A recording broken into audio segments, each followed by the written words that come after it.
நாமக்கல், திண்டுக்கல் மற்றும் பெரம்பலூரில் புதிய கூட்டு குடிநீர் திட்டங்கள் செயல்படுத்தப்பட உள்ளன. 565 கோடி ரூபாயில் புதிய வைகை கூட்டு குடிநீர் திட்டம் செயல்படுத்தப்பட உள்ளது. வைகை ஆற்றை நீர் ஆதாரமாக கொண்டுள்ள திண்டுக்கல்லில் புதிதாக கூட்டு குடிநீர் திட்டம் செயல்படுத்தப்பட உள்ளது. நாமக்கல், திண்டுக்கல், பெரம்பலூரில் புதிய கூட்டு குடிநீர் திட்டங்கள் செயல்படுத்தப்படும் என பட்ஜெட்டில் அறிவிக்கப்பட்டுள்ளது. வைகை, காவிரி, தாமிரபரணி, நொய்யல் ஆகிய நதிகளை ஒட்டிய பகுதிகளை சீரமைக்க விரிவான ஆய்வுப் பணிகள் மற்றும் திட்ட அறிக்கை 5 கோடி ரூபாய் மதிப்பீட்டில் தயாரிக்கப்பட்டுள்ளது. மதுரை, சேலத்தில் 24 மணி நேரமும் தடையற்ற குடிநீர் விநியோகம் விரைவுபடுத்தப்படும்.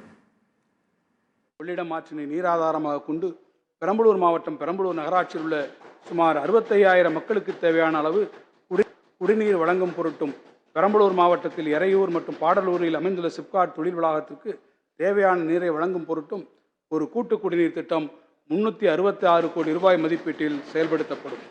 காவிரி ஆற்றை நீராதாரமாக கொண்டு நாமக்கல் மாவட்டம் சேந்தமங்கலம், எருமப்பட்டி, கபிலர்மலை மற்றும் பரமத்தி ஆகிய 4 ஒன்றியங்களில் உள்ள 216 குடியிருப்புகளில் வசிக்கும் சுமார் 2 லட்சம் மக்கள் பயன்பெறும் வகையில் ஒரு கூட்டு குடிநீர் திட்டம் 358 கோடி ரூபாய் மதிப்பீட்டில் செயல்படுத்தப்படும்.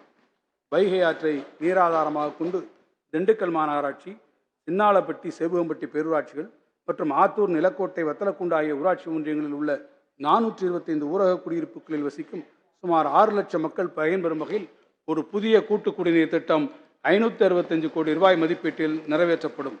இந்த வரவு செலவு திட்ட மதிப்பீடுகளில் நகராட்சி நிர்வாகம் மற்றும் குடிநீர் வழங்கல் துறைக்கு 25,858 கோடி ரூபாய் ஒதுக்கீடு செய்யப்பட்டுள்ளது.